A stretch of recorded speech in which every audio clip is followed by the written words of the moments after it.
Hello everyone, welcome back to my channel. All right, I don't know if my voice is clear enough, but this is how I look right now. Hello.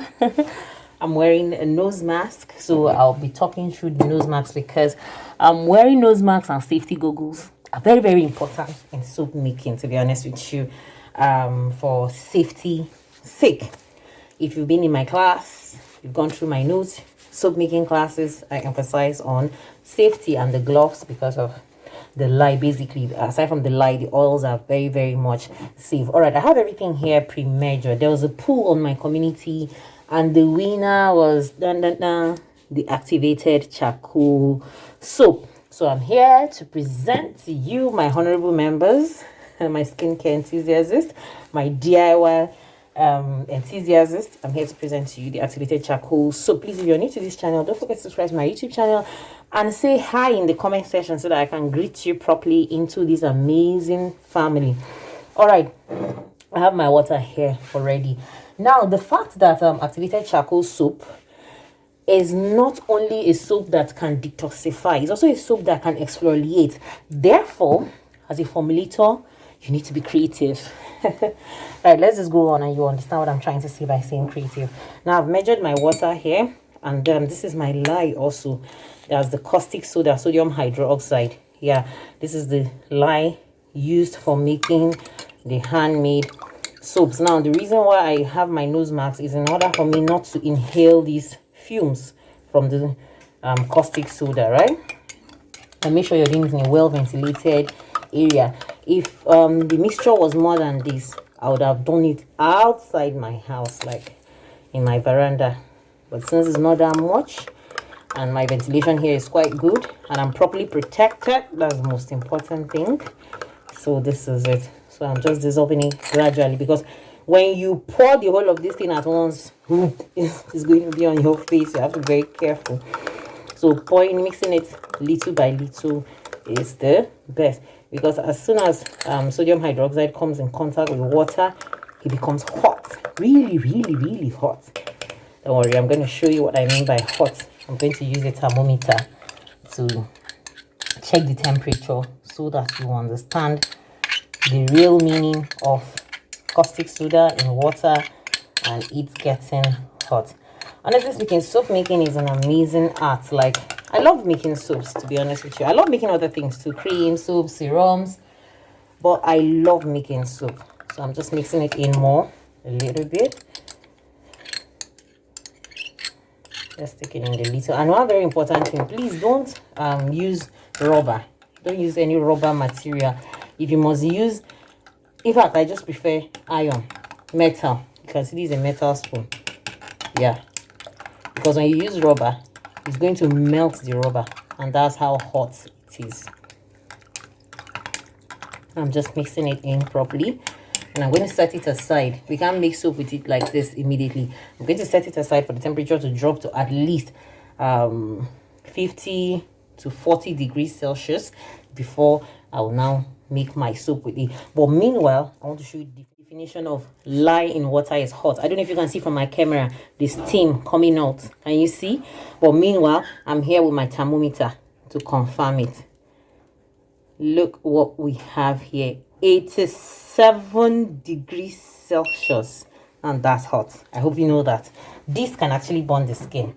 Yes, so I'm going to set it aside, allow it to cool down to at least 50 or 45, 47 ish thereabout degrees Celsius before I'll come back and work with it. But meanwhile, let me show you some soap making. Is the mixture of oil, lye, and water.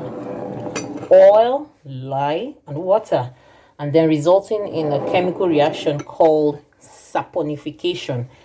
Maybe I'll do a video separately talking about what soap making is all about, even though I think I don't have a complete video that way, but I think now it's a video idea that just popped up. Okay, since star ingredients here is the activated charcoal, and as I said, I told you it has a good exfoliating property. Now, I told you earlier that as a formulator, you need to be creative. Now, this is what I mean by you need to be creative. I decided to introduce the salicylic acid into my soap making. I've already dissolved it. This is a mixture of castor oil. I dissolved the salicylic acid in castor oil, glycerin, and sodium lactate. Now, I always tell my formulators, study your ingredients. Study your ingredients. For me, if an ingredient is coming into a formula useless or invalid, I don't stock up my ingredient list unnecessarily. The glycerin here comes in as a humectant, even though last the byproduct of soap making is glycerin, but introducing glycerin into it is not an issue because the melt and pour soap is actually glycerin based. Yeah, do you understand?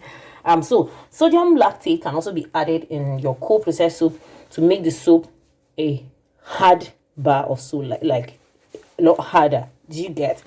Then we have the salicylic acid. Now, salicylic acid is a special acid that strives well even in the presence of high alkaline. You understand? I don't know if I make sense. If I don't make sense, just ask in the comment section and I'll still answer you. Now, I did a discount of my sunflower oil because this is my soft oil of choice. So basically the whole activity is going to end up in this bowl right here in front of me. So one thing with soap making, it entails discipline. You understand? Like I sometimes attribute soap making to baking. Like, you know, baking too has to do with a lot of discipline. Now, this is my hard oil of choice, which is the palm kernel oil. Yeah, this palm kernel oil is unrefined, native from my village indeed. I got this directly from the locals. So no preservative added. This is fully botanical. Yeah. Last but not the least, these are my butters and I melted them first. Yeah, I melted them first before adding them to the bunch. All of these things are pre-measured, like I've measured them prior to now. If you want to know more about soap making, I'll drop my WhatsApp number and my email in the description area. Feel free to send me a message so that you can be part of our class, our detailed class on how to make soap. All of the information is there, unedited. So now I have all of my oils intact here. Do you understand? So what's going to go on now is I'm going to add my activated charcoal into these oils. Now, your activated charcoal has no measurement per se. It's at the formulator's discretion. What I mean by at the formulator's discretion is if you want your soap to have a very high exfoliating property, then you can add more of your activated charcoal. Basically, I am going in with just 1 tablespoon, and the reason why I'm going in with just 1 tablespoon is because don't forget I still have my salicylic acid. Do you understand? If I wasn't formulating with the salicylic acid, then I would have gone with 2 tablespoons of the activated charcoal. But since I have my salicylic acid going in here, the exfoliation is also a bonus. And then one thing again is that activated charcoal and its signature is dark. Now basically, how do you get activated charcoal? It's burning wood in the presence of carbon monoxide. Unlike the normal way that some people ask me that activated charcoal and the normal charcoal, is it the same? No, it's far the same. It's far different. I mean, sorry, it is not the same. It is far different. Now basically, this is a burning charcoal. The normal charcoal that we know is in the presence of oxygen, but activated charcoal is in the absence of oxygen. So you see, it's completely the opposite of the normal charcoal. Does it work the same? No, this is totally different. Do you get? This one has a lot of benefit to the skin, to the body itself. Even for it can also be used for health purposes as well, but that's by the way, just do your research. So now I added it into my oils. So basically that's it. I'll get back after the light has calmed down. Then after like 40 minutes to about an hour, you know, this light cooling down of its temperature works according to the temperature of the environment. And today the weather is somehow hot. Yeah, so let's check the temperature again. Right, this is 48 degrees Celsius, so we can work with it. You can go below too, maybe even up to 37 degrees, but then from 50 at least you can work with your lye conveniently for your cool process soap. So now I'm going to mix the oil and water together. This is what we call soap making. Okay. As I told you, the weather is somehow hot. So before you know anything, saponification happens very fast. Because if there is anything soap making loves, it's a lot of heat. Yeah. Okay, so now I'm adding the mixture of the salicylic acid, glycerin, and sodium lactate in. So basically that's all. And then I have my mold lined by the side. When you're about to do this process, when you get to this stage of your soap making, you need to be very fast. Just like I said, especially when the weather is hot. Yeah. But even when the weather is cold, you still need to be fast to last. Soap making, the moment the lye and the oils come in contact, automatically your process has started. Like no caps, that kind of thing. So this is what I have here. I need to stick blend it a little bit for proper mixture. Yeah. So here.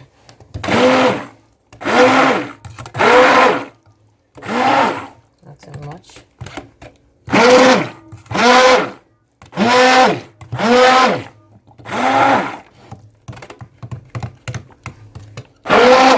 Okay, I forgot to add something quickly. Away from the color, I added a little bit of titanium dioxide, so you can see the color I have here. I have kind of a hue feel. Yeah, when you're adding dioxide in your soup, you have to be very careful because titanium dioxide also accelerates the saponification process. So you have to be careful. You have to put it just a little quantity.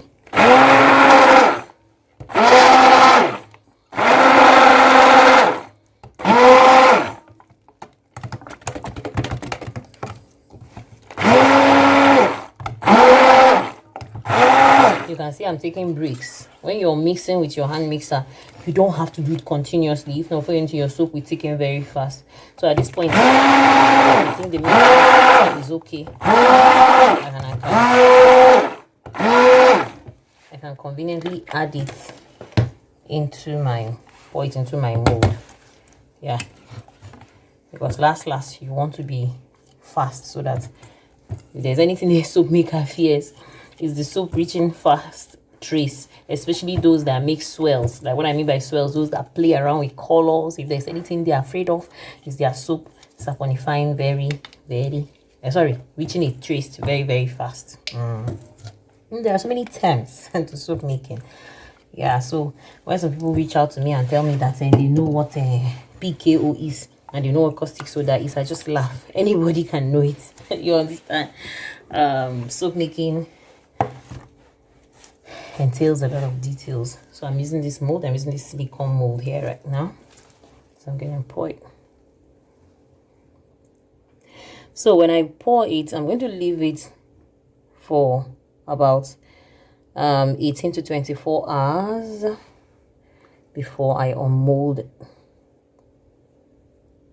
due to my selection of oils. So I didn't select oils that are too soft. Like, as you can see, there was no olive oil in it. So that's the thing. So it's going to harden fast.